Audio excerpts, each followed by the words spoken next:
शुद्धं शुद्धं प्रणम्य जिनेन्द्रवर्णेमि चन्दमकलङ्कं गुणरयणभूषणोदयं जीवस्य परोवणम् ओच्छम्।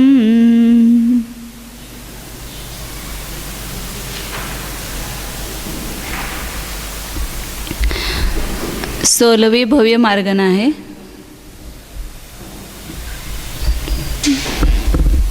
मतलब मार्गना तो 11वीं है, लेकिन यहाँ प्ररूपणा 16वीं है। पहले आचार्य यहाँ पर टीकाकार शांतिनाथ भगवान का 16वां अधिकार है, तो वहाँ पर शांतिनाथ भगवान को नमस्कार किया है मंगलाचरण रूप में। यस्य नाम्नापि नश्यन्ति निःशेषानिष्टराशय फलन्ति वाञ्छितार्थाश्च शांतिनाथं तमाश्रये। तम शांतिनाथम आश्रये, उन शांतिनाथ तीर्थंकर का मैं आश्रय करता हूँ। जैसे कौन है? यस्य नामना अपि, जिनके नाम से भी, जिनका नाम लेने पर भी निशेष अनिष्ट राशय, संपूर्ण अनिष्ट राशि, जो भी प्रतिकूलता है, पाप कर्म का उदय है, पाप भाव है, वे सब नश्यन्ति, नष्ट होते हैं। और वांछितार्थाः फलन्ति, जो इच्छित पदार्थ है वे फलित होते हैं। ऐसे उस शांतिनाथ तीर्थंकर को का मैं आश्रय करता हूँ, मतलब उनकी आराधना करता हूँ, उनका अवलंबन आश्रय शरण लेता हूँ। इस प्रकार यहाँ मंगलाचरण किया। अब यहाँ आचार्य नेमिचंद्र भव्य मार्गणा में भव्य और अभव्य का स्वरूप बता रहे। भव्य किसको कहना और अभव्य किसको कहना। 557 नंबर गाथा है। भव्या सिद्धि जैसिम जीवाणं ते हवन्ति भवसिद्धा तव्विवरीया भव्वा संसारादो न सिद्ध्यन्ति। जैसिम जीवानं भव्या सिद्धि ते भवसिद्धा हवन्ति तव्विवरीया अभव्वा। जिन जीवों की सिद्धि भव्या मतलब होने योग्य है, वे दो अर्थ किए हैं यहाँ पर। जिनकी भव्य दो प्रकार के हैं, इसलिए होने योग्य है या जिनकी होने वाली है भाविनी।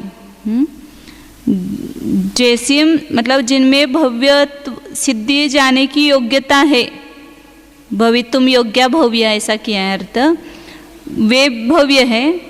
और जो जिनकी सिद्धि होने वाली है, मतलब भविष्य काल में, अभी निकट भविष्य काल में, थोड़ा सा दूर काल में सिद्धि होने वाली है, वे भव्य सिद्ध है। मतलब सिद्धि मतलब क्या? अनंत चतुष्टय स्वरूप की प्राप्ति, अपने स्वस्वरूप की उपलब्धि, स्वात्मोपलब्धि ही सिद्धि है। उसकी प्राप्ति जिनको होने वाली है या होने योग्य है, वे भव्य जीव है, भव्य सिद्ध कहा उनको।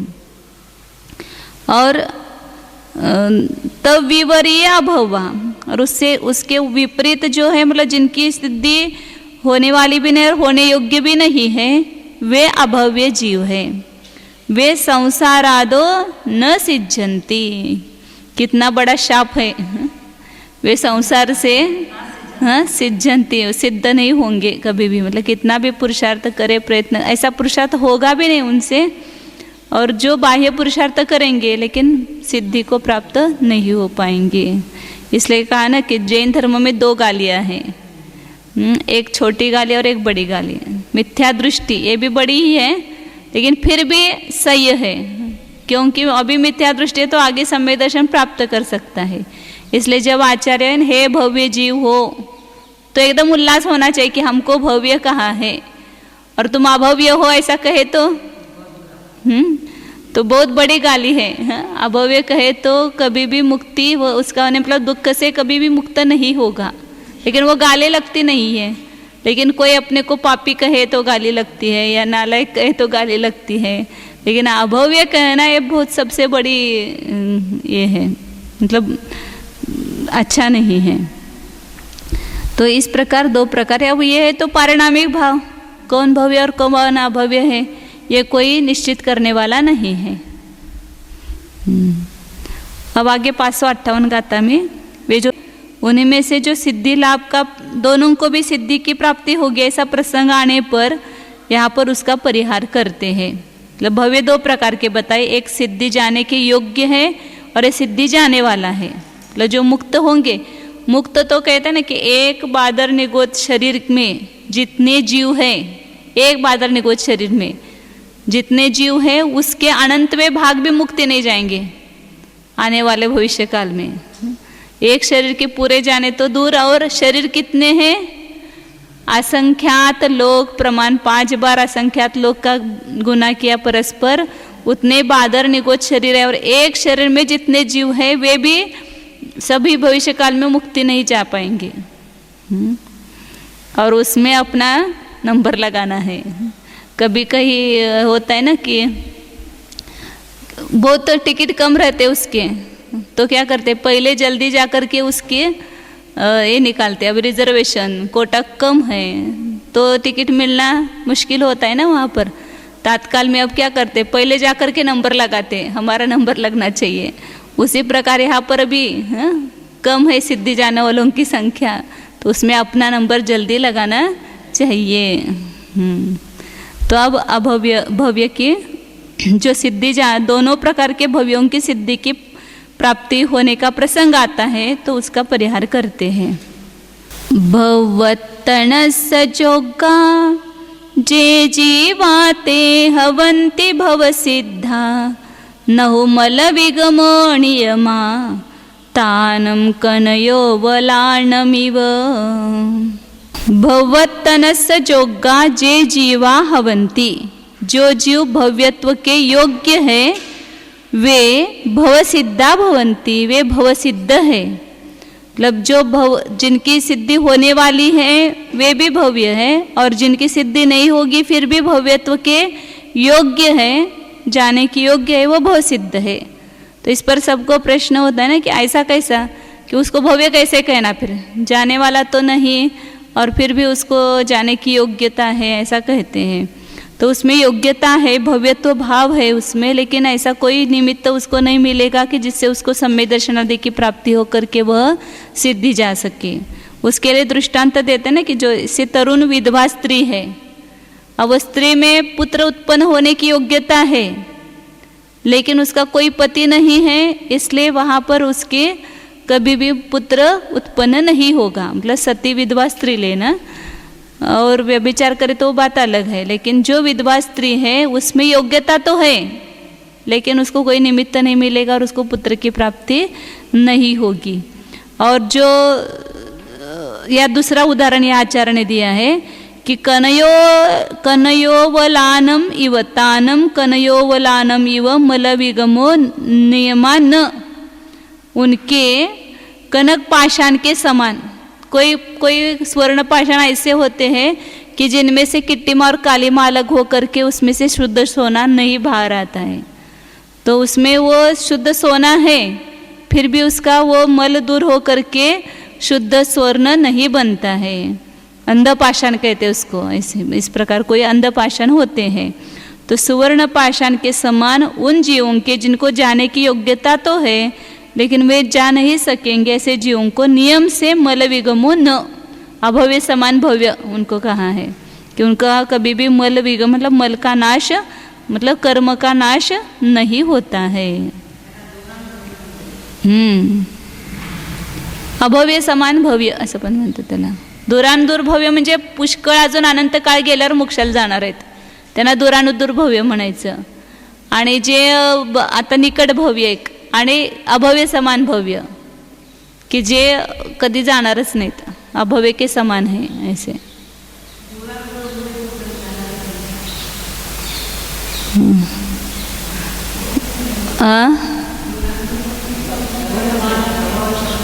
हम तो ऐसा समझते हैं कि दूरानुदूर भव्य मतलब दूर अनंत काल जाने पर, अभी भविष्य काल भी बहुत अनंत है ना, तो अभी आगे आगे जाएंगे मोक्ष बहुत देर बाद, और जो कभी मोक्ष जाते नहीं उनको अभव्य समान भव्य कहा है।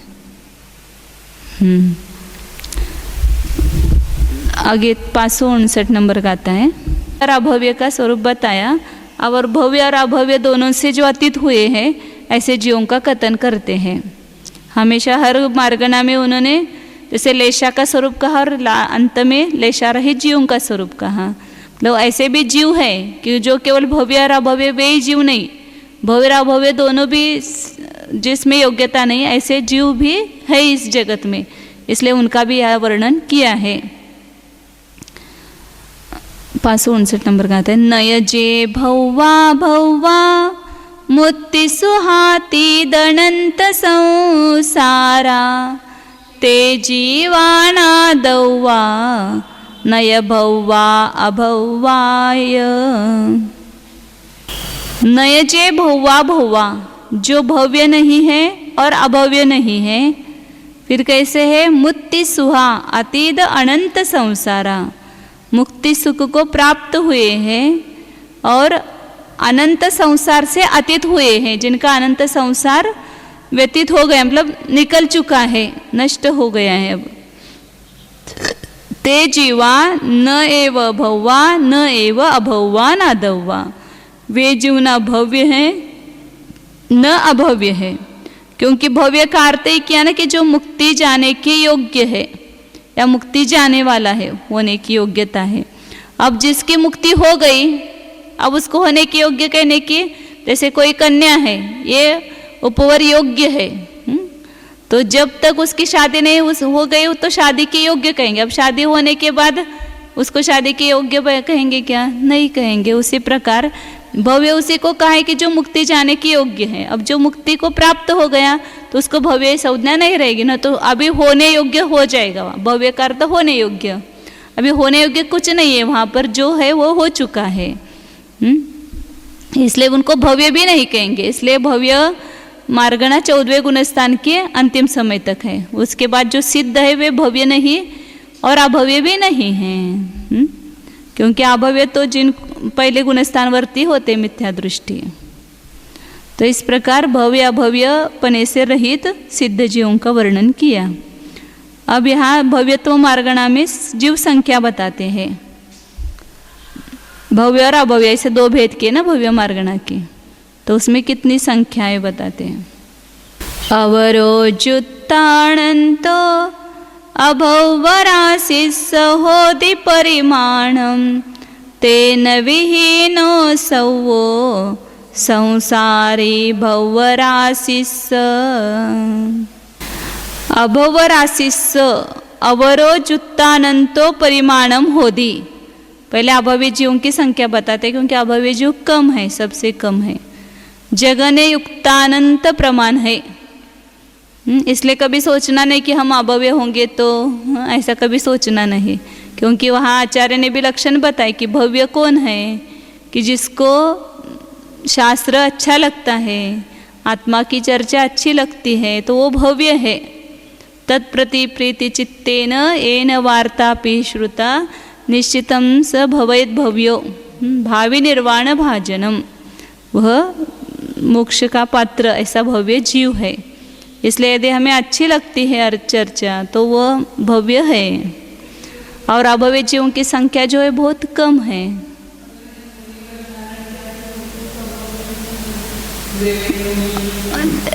एक करना बात अलग है और अंदर से रुचि होना बात अलग है।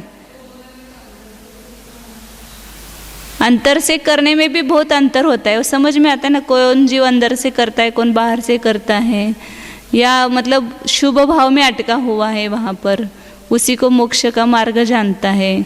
आत्मा का अनुभव तो उसको है नहीं है, तो इसलिए वहाँ पर आत्मरुचि नहीं है उसको। इसलिए तत्प्रति प्रीति चित्ते न, उसका अर्थ ही वहाँ पर है ना, जो आत्मा की चर्चा अत्यंत प्रीति से सुनता है। हाँ, जो जिसको जानता है उसकी महिमा आती है।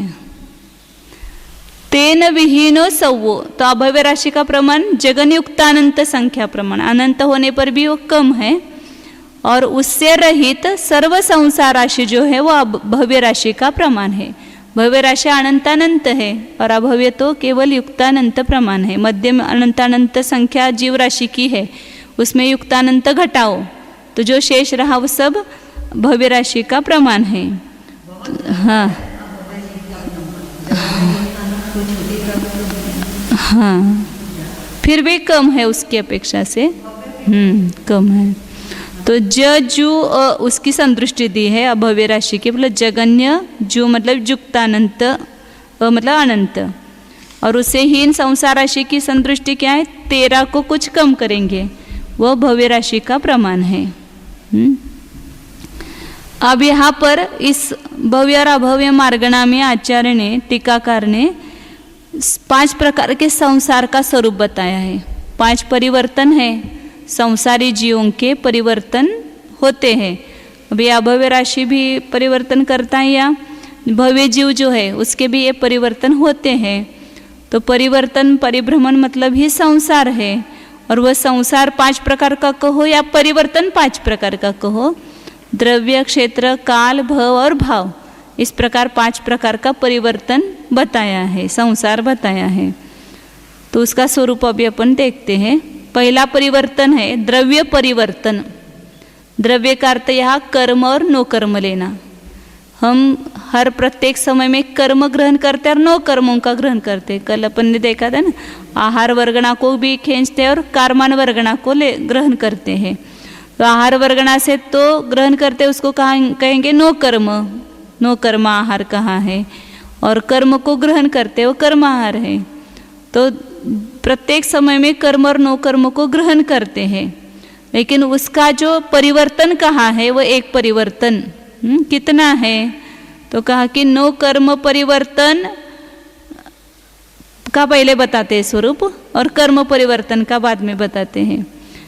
तो नो कर्म परिवर्तन का अर्थ लिया कि 3 शरीर के और 6 पर्याप्तियों के योग्य जो पुद्गल है, किसी जीव ने एक समय में क्या किया, उसको ग्रहण किया।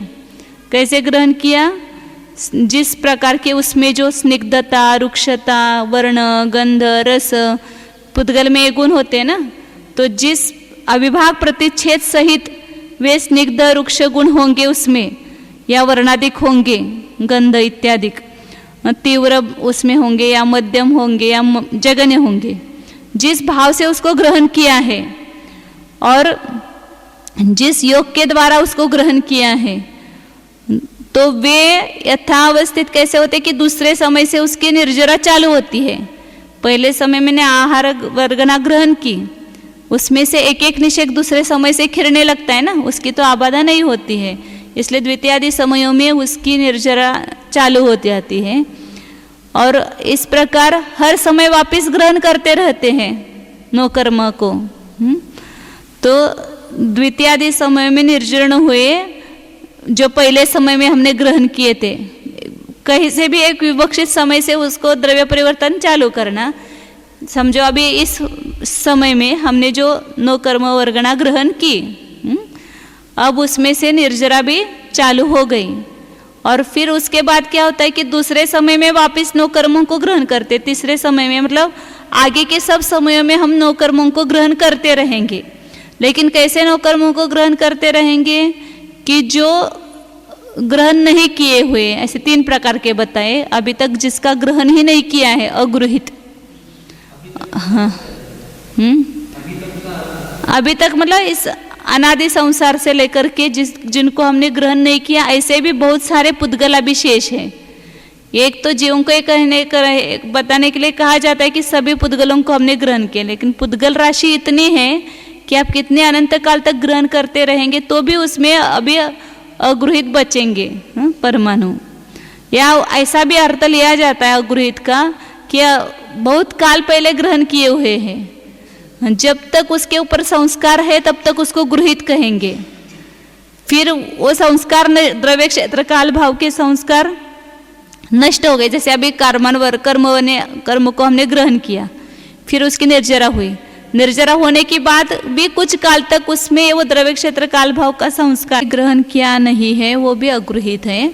और ऐसा भी शायद कर्मकांड की प्रदेश बंधाधिकार में भी आया है कि बहुत काल बीतने के बाद वे गृहीत भी अगृहीत के समान हो जाते हैं। ऐसा भी अर्थ लिया जाता है। जो भी हो,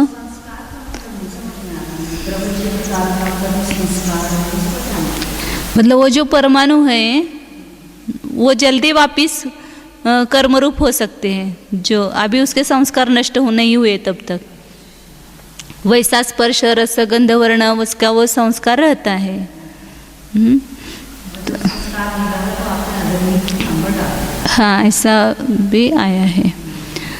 तो हाँ, तो क्या करता है, द्वितीय अधिक समयों में अगृहीत वर्गणाओं को, फिर मिश्र वर्गणाओं को और गृहीत वर्गणाओं को अनंत बार ग्रहण करके, अनंत बार अगृहीत को, अनंत बार मिश्र को और अनंत बार गृहीत को ऐसे ग्रहण करके वापिस जिस समय हमने जिस भाव से परिणत जो स्निग्ध रुक्ष गंध वर्णादिक से सहित उसके तीव्र मंद मध्यम भाव से ग्रहण किया था, वे ही सभी परमाणु उसी भाव रूप से जब वापिस ग्रहण होते हैं तब वहाँ पर एक परिवर्तन, एक नो कर्म परिवर्तन कहा जाता है। तो इसमें जब हमने विवक्षित समय में जो ग्रहण किए हुए परमाणु हैं वे उसी भाव रूप से जब ग्रहण होंगे वापिस, वे ही सब परमाणु और उसी भाव रूप से ग्रहण होने चाहिए। तो ये होना बहुत अनंत काल की बात होता है।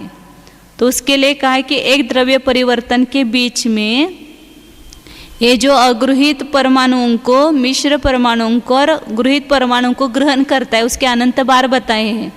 तो उसमें 4 प्रकार का परिवर्तन बताया है। हाँ,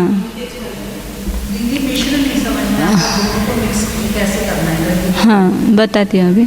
तो अगृहीत में मतलब जो ग्रहण नहीं किए उसको अगृहीत कहा। मिश्र में कुछ परमाणु ग्रहण किए हुए होंगे और कुछ न ग्रहण किए हुए, ऐसे मिक्स, मतलब एक वर्गना है उसमें हमने पहले कुछ ग्रहण किए हुए भी परमाणु उसमें है और अभी तक ग्रहण नहीं किए गए ऐसे भी परमाणु, क्योंकि स्कंद बदलता रहता है ना, वर्गनाएं बदलती रहती है, उसमें से संघात और भेद और संघात होता रहता है। तो जो वर्गना हमने छोड़ दी उसमें कुछ परमाणु निकल गए और कुछ नए आकर के मिल गए तो वो मिश्र हो गए ना वहाँ पर। तो ग्रहण और न ग्रहण किए हुए ऐसे दोनों भी परमाणु जिसमें है। और ग्रहण किए हुए मतलब इस विवक्षित समय में नहीं, उसके पहले पहले अधिक समयों में हमने ग्रहण किए हुए हैं, तो वो एक ही समय में ग्रहण किए हुए ना, अनेक समयों में ग्रहण किए हुए ऐसे मिक्स रूप से वो ग्रहण होते हैं वापिस, तो उसको गृहीत ग्रहण कहेंगे। और अगृहीत मतलब जो कभी ग्रहण नहीं किया है ऐसा। 3 लिया। तो इसका जो परिवर्तन काल है वह कितना है उसको बताने के लिए 4 प्रकार से यहाँ परिवर्तन घटित किया है। उसको अपन बोर्ड पर ही देखते हैं। तो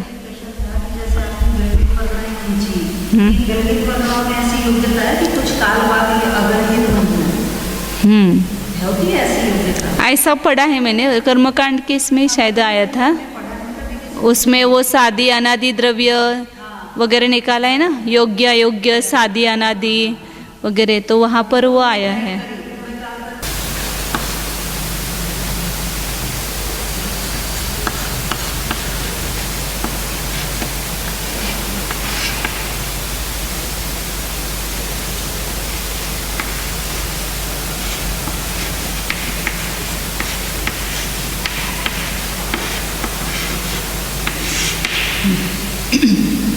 नो कर्म द्रव्य परिवर्तन का स्वरूप बताते हैं। आवाज में तो यहाँ एक विवक्षित समय में हमने ये 9 कर्म परमाणु ग्रहण किए। ये पुंज जो है 9 कर्म परमाणु का ग्रहण किया। अब यहाँ से द्रव्य परिवर्तन प्रारंभ हुआ। फिर इसके बाद मतलब ये पुंज मतलब 0 नहीं समझना, ये 9 कर्म परमाणुओं का पुंज समझना, इसको हमने ग्रहण किया। अब इसके बाद दूसरे समय में कौन से ग्रहण किए? अगृहीत परमाणुओं को ग्रहण किया। 4 प्रकार से आप परिवर्तन घटित करेंगे तो या संदृष्टि से अपन जल्दी समझ जाएंगे। तो अगृहीत की संदृष्टि 0 का अंक है और गृहीत की संदृष्टि 1 का अंक है। और मिश्र की संतुष्टि अंश पद कहते हैं इसको, अंश के पदों के समान अधिक चिन्ह करते वैसा। आवाज गेला वाटतं, ह्याच्यात नाही लागला आवाज।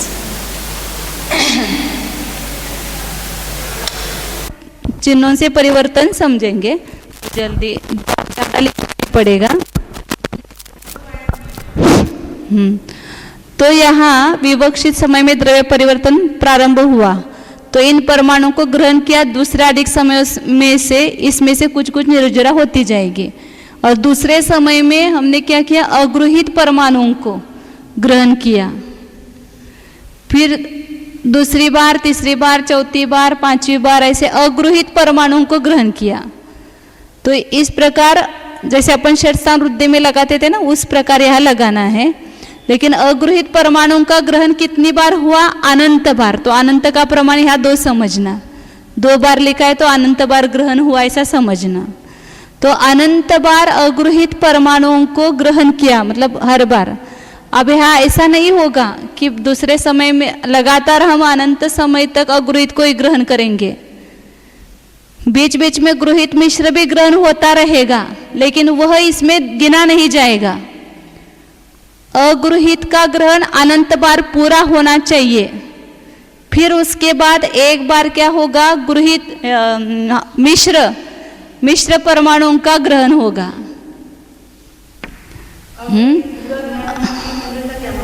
हाँ, मतलब यहाँ जो अनंत की संख्या जो भी होगी उतनी बार अगृहीत का नंबर होना चाहिए पूरा, 1 बार, 2 बार, 3 बार, 4 बार। अनंत अगृहीत वर्गणाओं को अनंत बार ग्रहण करके, मतलब उसको व्यतीत करके, फिर एक बार क्या हो गया, मिश्र परमाणुओं का ग्रहण हुआ, जिसमें गृहीत अगृहीत दोनों है, ऐसी वर्गणा का ग्रहण हुआ। तो समझो अब यहाँ पर ये अनंत बार ग्रहण करने के लिए कितना काल जाना पड़ेगा, कितना काल जाना पड़ेगा।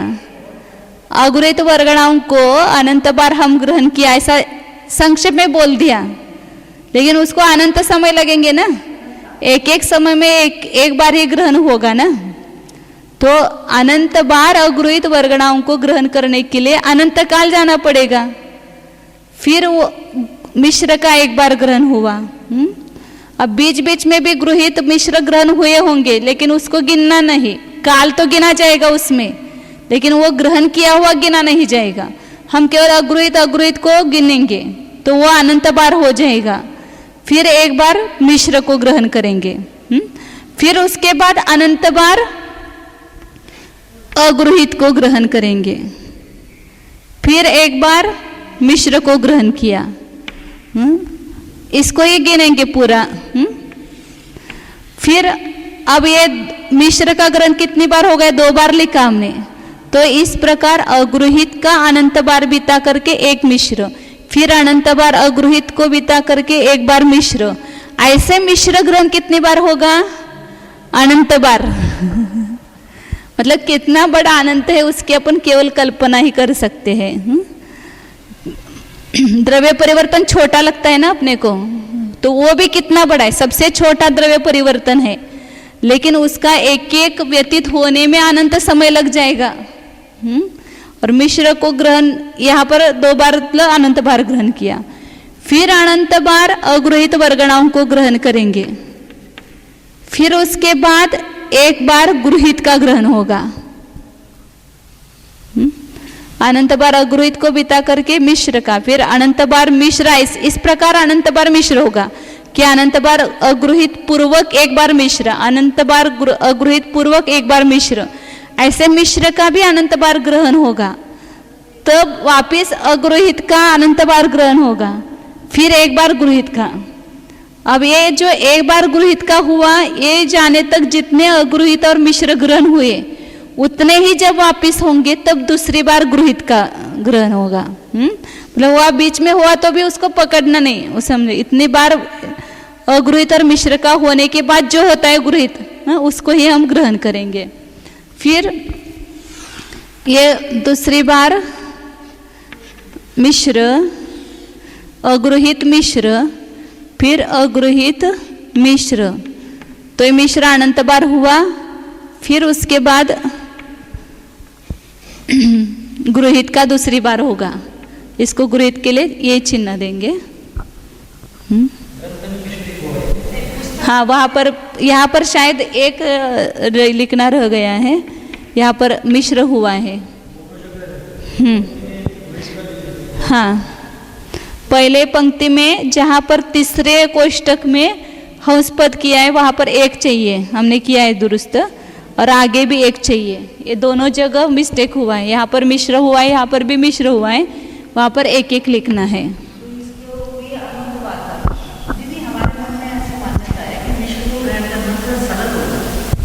वहाँ आगे बताएंगे। गृहीत का ग्रहण बहुत बार होता है, मिश्र का उससे कम, और उससे कम अगृहीत का ग्रहण। अभी अल्पभूतो बताएंगे बाद में।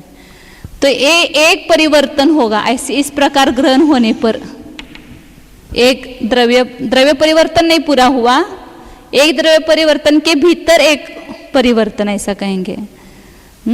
तो अब इस प्रकार एक बार पूरा किया। अब दूसरी बार क्या करेंगे, वहां पर मिश्र को अनंत बार ग्रहण करेंगे लगातार। फिर एक बार अगृहीत को ग्रहण किया। इस प्रकार मिश्र को अनंत बार ग्रहण किया, फिर दूसरी बार अगृहीत को ग्रहण किया। इस प्रकार अगृहीत का ग्रहण कितनी बार हो गया, अनंत बार हुआ। फिर वापिस मिश्र का अनंत बार ग्रहण होगा, फिर यहाँ पर गृहीत का एक बार ग्रहण हुआ।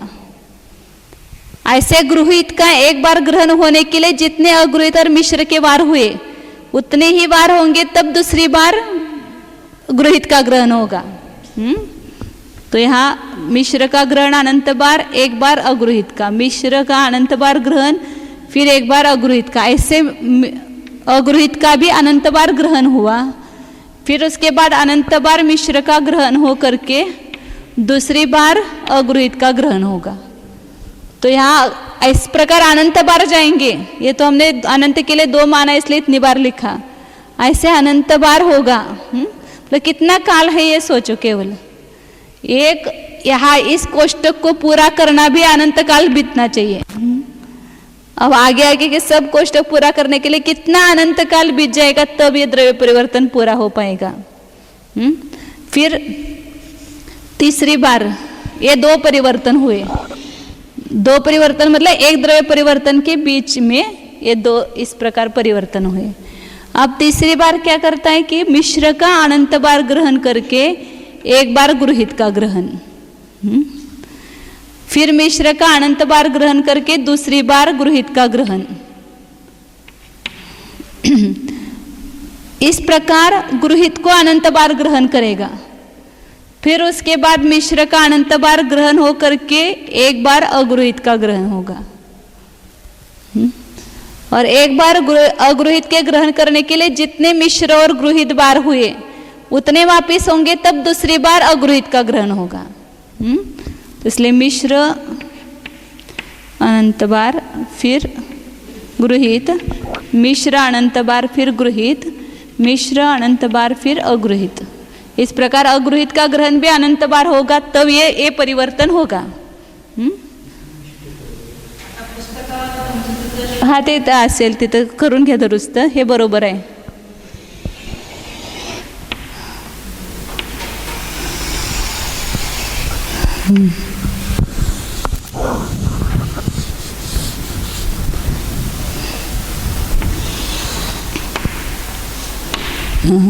फिर अब चौथी बार परिवर्तन कैसे होगा, तो पहले गृहीत का अनंत बार ग्रहण होगा, फिर एक बार मिश्र का ग्रहण, फिर अनंत बार गृहीत का ग्रहण, फिर एक बार मिश्र का ग्रहण। ऐसे मिश्र का ग्रहण भी कितनी बार होगा, अनंत बार। अनंत बार गृहीत का हो करके एक बार मिश्र, ऐसे मिश्र का अनंत बार ग्रहण हुआ। फिर उसके बाद गृहीत का अनंत बार ग्रहण हो करके एक बार अगृहीत का ग्रहण होगा। फिर गृहीत का अनंत बार ग्रहण हो करके एक बार मिश्र का, फिर अनंत बार गृहीत का हो करके दूसरी बार मिश्र का। इस प्रकार मिश्र का अनंत बार ग्रहण होगा, फिर अनंत बार गृहीत का ग्रहण, और फिर दूसरी बार अगृहीत का ग्रहण। इस प्रकार अगृहीत का ग्रहण भी कितनी बार होगा? अनंत बार। तो इस प्रकार 4 प्रकार से ये परिवर्तन पूरा होगा। फिर जा करके ये जो पहले समय में हमने जो ग्रहण किया था, यही सब परमाणु उसी वर्ण रस गंध स्पर्श भाव से उसी जीव के साथ जब संबंध को प्राप्त होगे, तब वह उस जीव का वह 9 कर्म द्रव्य परिवर्तन पूरा हो जाएगा। तो उसके बीच में इतनी बार ये सब काल जाएगा, बीत जाएगा, ये दिखाने के लिए ऐसा दिखाया है पूरा। मतलब इसका ग्रहण अभी तो इसका केवल अपन ऐसा देखते हैं कि इन परमाणुओं को अभी बीच में गृहित भी लिया ना, फिर ये बीच में ग्रहण हो जाएंगे, ऐसा लगता है। लेकिन ये तुरंत ग्रहण नहीं होता है। इन्हीं सब परमाणुओं को उसी भाव रूप से और उसी जीव के साथ संबंध होना, उसके लिए बहुत बड़ा अनंत काल बीत जाएगा, फिर वैसा ग्रहण होगा। हाँ हाँ हाँ, किसी को कम टाइम लगेगा, किसी को थोड़ा ज्यादा लगेगा। ये सब होने के लिए सभी को समान काल नहीं होगा, किसी को कम काल लगेगा, किसी को ज्यादा। वो जगन्य और उत्कृष्ट भी भेद होते हैं ना उसमें द्रव्य परिवर्तन में। हाँ, इसको हमने पहले समय में ग्रहण किया था, इसका दूसरे समय से निर्जरा चालू हुई थी। इसमें से कुछ परमाणु दूसरे समय में गए, कुछ परमाणु तीसरे समय में, कुछ परमाणु चौथे समय में, ऐसे प्रकार आयु के अंत समय तक इसमें से एक एक निश्चय खिरते गए 9 कर्म परमाणुओं में से। फिर वे सब खिर गए पूरे आयु के अंत में। फिर कितने ही भाव बीत जाएंगे बीच में। फिर ये सब इस प्रकार के 4 प्रकार से परिवर्तन होगा। फिर कहीं जा करके ये जो परमाणु इस समय में जो हमने ग्रहण किए थे एक साथ में, वे ही परमाणु वापिस ग्रहण होंगे, क्योंकि वो सब एक एक समय में निर्जरित हुए तो विघटित हो गए ना, अलग अलग हो गए हैं। और वो सब परमाणु वापिस उसी स्कंद में उसी भाव रूप से परिणत हो करके ग्रहण करना ये बहुत मुश्किल है। मतलब उसके लिए बहुत काल जाना पड़ेगा। तब जब ये वापिस यहाँ पर ग्रहण होगा तो ये इस पूरे काल को हम एक द्रव्य परिवर्तन कहेंगे।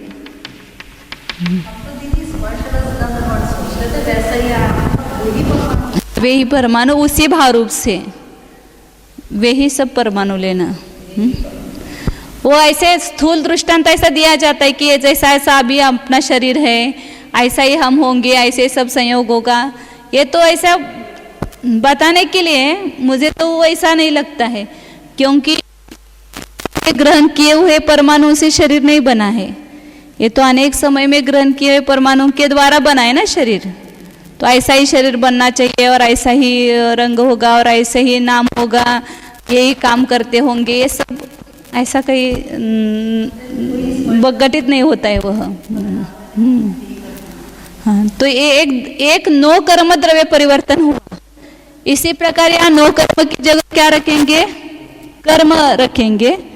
और कर्म का ग्रहण किया किसी विवक्षित समय में, जिस योग के माध्यम के द्वारा जिस परमाणुओं में स्निग्ध वृक्ष आदि भावों सहित और जीव के जैसे परिणामों से वह ग्रहण किया, उसी का फिर ये सब 9 कर्म का लगा, ऐसे कर्म का लगा ना। फिर वापिस उसका जब ग्रहण होगा उसी उन्हीं परमाणुओं का उसी भाव से संयुक्त उसी योग के द्वारा वापिस ग्रहण होगा, क्योंकि उतना ही योग होना चाहिए ना, क्योंकि ये परमाणु योग से हुए हैं। फिर वैसा ही योग जब होगा तो उतने परमाणुओं का संचय मतलब ग्रहण होगा, इसलिए वैसा ही योग भी चाहिए। तो ये 9 कर्म परिवर्तन, तो जितना 9 कर्म परिवर्तन का काल है उतना ही कर्म परिवर्तन का काल है। ये अलग अलग ही गिनना, दोनों का पूरा होगा तब एक द्रव्य परिवर्तन, ऐसा नहीं। 2 प्रकार से द्रव्य परिवर्तन कहा जाता है, एक 9 कर्म द्रव्य परिवर्तन कहो या कर्म द्रव्य परिवर्तन कहो, दोनों का काल समान है, ऐसा कहा है। अब इसमें हाँ हाँ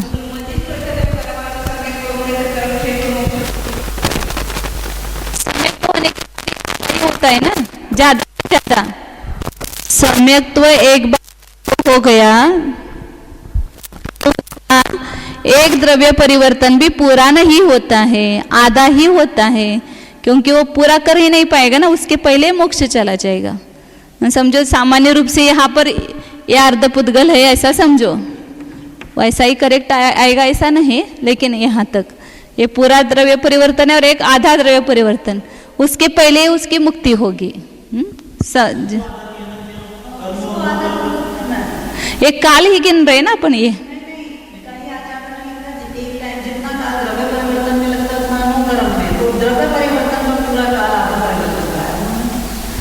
पूरा काल।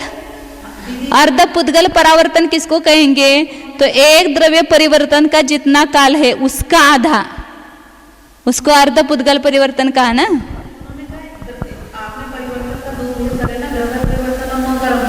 एक कर्म द्रव्य परिवर्तन और एक नो कर्म द्रव्य परिवर्तन, तो दोनों का काल समान है ऐसा कहा ना, तो कोई भी आधा ले लो तो उसमें कुछ नहीं है। एक परिवर्तन का नहीं, एक नो कर्म द्रव्य परिवर्तन का आधा काल, हाँ, या एक कर्म द्रव्य परिवर्तन का आधा काल, हाँ, एक पूरा द्रव्य परिवर्तन होगा ही नहीं उसका, ना नो कर्म द्रव्य परिवर्तन पूरा होगा न कर्म द्रव्य परिवर्तन पूरा होगा, उसके पहले हाँ क्या आपका ये द्रव्य परिवर्तन हुआ है 50 समय, दो कर्म परिवर्तन में भी 50 समय लगेगा। हाँ, इन दोनों में से एक ले लो बस, ये आपका नहीं नहीं ऐसा नहीं, एक कर्म द्रव्य परिवर्तन या एक नो कर्म द्रव्य परिवर्तन जो है उसका आधा का लेना, उसको अर्धपुद्गल परिवर्तन काल कहते हैं। अर्धपुद्गल परिवर्तन की वही संज्ञा है ना।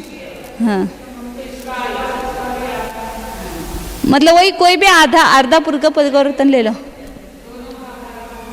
वो एक साथ ही दोनों चल रहे हैं, अलग अलग नहीं है। अभी कर्म द्रव्य परिवर्तन भी चल रहा है, नो कर्म द्रव्य परिवर्तन भी साथ साथ में चल रहा है, वो भी आधा हुआ ये भी आधा हुआ। हाँ हाँ हाँ, सभी परिवर्तन साथ ही चलते हैं। हाँ। नहीं बराबर, वो तो बताने के लिए अलग अलग बताया हमने, लेकिन कर्म द्रव्य परिवर्तन भी साथ ही चल रहा है ना, और नो कर्म द्रव्य परिवर्तन भी साथ में चल ही रहा है। क्षेत्र चल रहा है, काल चल रहा है, भव चल रहा है, भाव चल रहा है, सभी चल रहे हैं ना एक साथ, अलग अलग थोड़ी होंगे। वो द्रव्य परिवर्तन जल्दी पूरा होता है, लेकिन क्षेत्र परिवर्तन जल्दी नहीं पूरा होता है, उससे ज्यादा काल लगता है। अभी जो हम यहाँ पर जन्म लिए हुए इस अवगाना से तो क्षेत्र परिवर्तन है, उसका चल रहा है ना, इस काल में पैदा हुए, वो अवसर्पिणी का कोई ना कोई काल है ना, वो हमारा काल परिवर्तन चल रहा है। और ये मनुष्य भाव धारण किया, ये भाव परिवर्तन चल रहा है। और जो भाव कर रहे हर समय स्थिति बंध के योग्य, वो भाव परिवर्तन चल रहा है।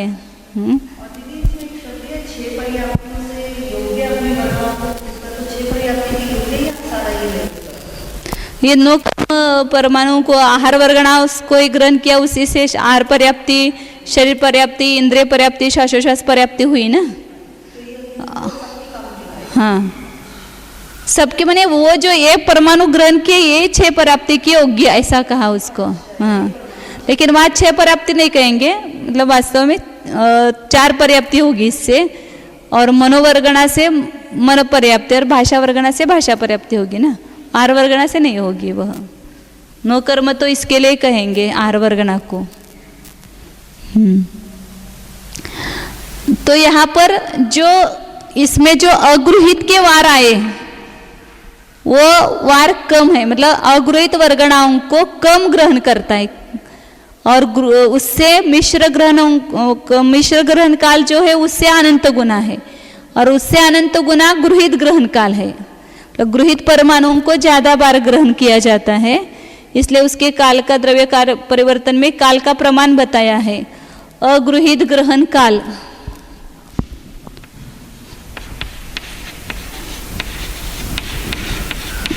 ग्रहण कितनी बार हुआ? अनंत, कोई भी है तो अनंत होगा, लेकिन ये सबसे कम अनंत होगा।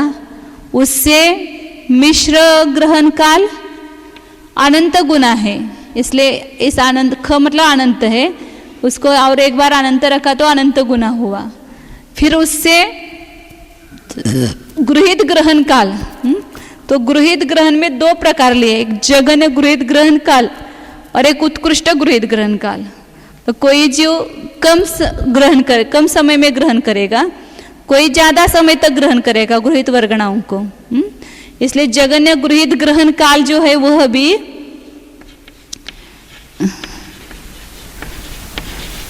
इस मिश्र ग्रहण काल से अनंत गुना है। गृहीत परमाणुओं को ज्यादा बार क्यों ग्रहण करता है? तो उसके द्रव्य क्षेत्र काल भाव के संस्कार जल्दी नष्ट नहीं हुए हैं, इसलिए उनको जल्दी जल्दी खींचता है। और अगृहीतों को कम बार खींचता है, उससे मिश्रों को और अधिक बार खींचता है। इसलिए अगृहीत ग्रहण काल कम है, उससे मिश्र ग्रहण काल अनंत गुना है, उससे जगन्य गृहीत ग्रहण काल जो है वह अनंत गुना है।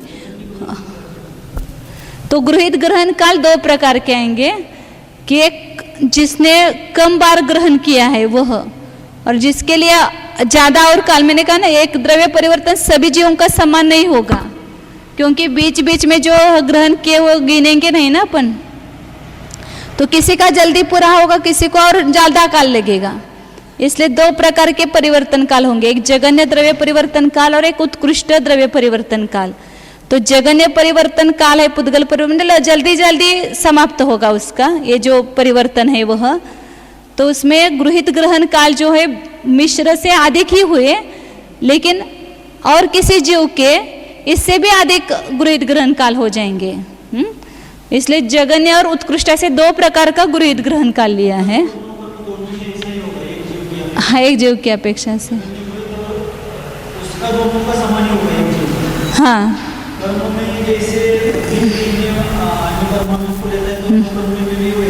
हाँ वैसा ही कहेगा। अब यहाँ इससे जो जगन्य पुद्गल परिवर्तन काल है ये इससे अधिक है, क्योंकि हम इस जगन्य गृहीत ग्रहण काल में मिश्र और गृहीत मिलाएंगे तो अधिक ही होगा ना, गुणित नहीं होगा। बोला ये तीनों का मिला करके जो काल है उसको एक पुद्गल परिवर्तन कहेंगे ना। अगृहीत, मिश्र और गृहीत, इन तीनों का जो ग्रहण का काल होगा, उनका तीनों का जोड़, उसको हम पुद्गल परिवर्तन, एक पुद्गल परिवर्तन काल कहेंगे। तो किसी जीव के जल्दी जल्दी ग्रहण हो करके इस प्रकार से पूरा हो करके गृहीत ग्रहण काल भी उसका कम होगा, छोटा होगा, तो उसका एक पुद्गल परिवर्तन जल्दी खत्म होगा, तो उसको हम जगन्य पुद्गल परिवर्तन काल कहेंगे। वो भी अनंत ही है, बहुत बार अनंत। तो यहाँ सब इतना करो कि अनंत अनंत अनंत ग्रहण कितनी बार हुआ है। तो इसलिए यहाँ पर इसमें ये जो जगन्य गृहीत ग्रहण काल है इसमें अनंतवा भाग में लाएंगे तो वह जगन्य पुद्गल परिवर्तन काल होगा। जैसे हाँ, ये जगन्य गृहीत ग्रहण काल हो गए, और ये तीनों को मिलाएंगे तो एक पुद्गल परिवर्तन काल हो जाएगा ना। लेकिन छोटा पुद्गल परिवर्तन काल, मैंने कहा ना, ऐसे अनेक जीव है तो उन सबका समान नहीं होगा, किसी का कम, किसी का उससे एक समय अधिक, एक समय अधिक, इस प्रकार उत्कृष्ट तक ग्रहण करेंगे। तीनों का काउंट है। तो ये जगन्य गृहीत ग्रहण काल जिसका होगा उसका वो जगन्य पुद्गल परिवर्तन काल होगा। और इसमें ये मिश्र और अगृहीत मिलाएंगे। जैसे समझो अंक संदृष्टि से ये गृहीत अगृहीत 10 बार है, तो ये 10 अनंत 10 माना तो 10 बार 10 गुणित 10 है, 100 है। और ये कितना है? 10 गुणित 10 गुणित 10 मतलब 1000 है ये। तो इस 1000 में 110 मिलाएंगे तो 1110 इसका काल होगा। तो यहाँ पर अनंत के लिए क्या किया? अनंत से भाग दिया और एक कम अनंत, एक अधिक अनंत से गुना करेंगे। इसका इसी में अनंतवा भाग मिलाएंगे, इसका अनंतवा भाग इसी में मिलाएंगे। तो उसके लिए क्या करते हैं? अनंत का भाग देते हैं और एक अधिक अनंत से गुना करते हैं। तो इसको क्या कहा? जगन्य पुद्गल परिवर्तन काल। जैसे इसका 1000 है,